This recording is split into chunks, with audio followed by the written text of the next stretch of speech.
The thing that I'm most excited about in Homefront is this unique core fantasy. The idea that, we're exploring the civilian side and the human side. The main gameplay goal behind the single-player portion of our game was to put the player in the shoes of a resistance soldier fighting for his country. Everything that we did comes out of that. How your weapons work, how you relate to the world, the kind of missions that you go on, it all comes from that. In a lot of shooters, you have the best equipment and great number of allies and an army behind you. In this case, you're civilians turned freedom fighters, and you have to fight against this greater force that has better equipment than you do. And it's really a sort of get in, get out situation. It's an interesting place for us to be on this one because everybody's expectations is military shooter, military shooter. We want guys who are professional, but guys who are really professional in war, like robots. And for us, they're not professional military people. They're resistance fighters. They're all civilians. When it comes down to realizing this world, this fallen America, this occupied America in the game, we really wanted to establish some key moments or key shots where you come out of an opening and you see this big, huge, expansive environment revealed before you. You see this enormous vista of this plane that crashed when the EMP went off. It's kind of like this moment where you're like, this is really something different. It's really spectacular. We really want people to feel like this looks like a place that I grew up in, and then twist it, and now it looks abandoned, now it looks collapsed. The second thing, which I think has been a huge win for us overall, is going after real-world brands. We really want to get these brands in here because they're part of the fabric of American life. So one of the places that the Koreans use as a supply depot is a classic big box store. And they sort of move in and they use the big space to store all their military stuff. And that's one of our big set pieces where the military goes on a raid mission to steal a bunch of fuel.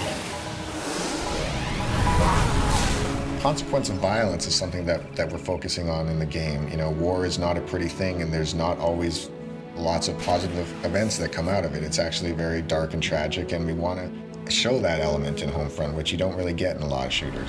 Jake, just put them out of their misery. Who's shooting?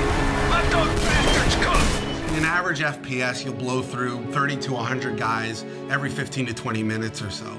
And you sort of get this what we call massacre fatigue. When you stop even caring, you don't even realize that you're killing humans.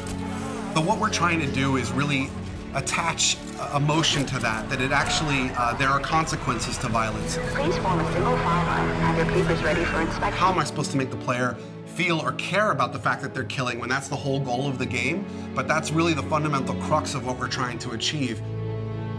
Your character in the game, his name is Robert Jacobs. He's a former pilot. He's recruited by the Resistance because they need a helicopter pilot. So Boone is a former police officer. He's the leader of the current Resistance cell and sort of the father figure of the whole unit. He's less about killing the Koreans and more about what can I do to free my people. Connor is really the key combat figure of the group. He's a little on the wild side. He's not conventional, but he's really a valuable man to have in a fight. And Rihanna is born and raised in upstate New York. She was kind of the hunter in the wilderness, and she just felt the call to join the Resistance and do whatever she could about it.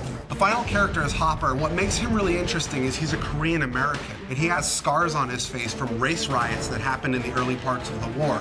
The supporting cast is kind of interesting because you run across all these civilians who have totally different approaches. Some will work with you, some will support you, others might betray you or sell you out, and we create all these kind of neat moments around all these supporting characters.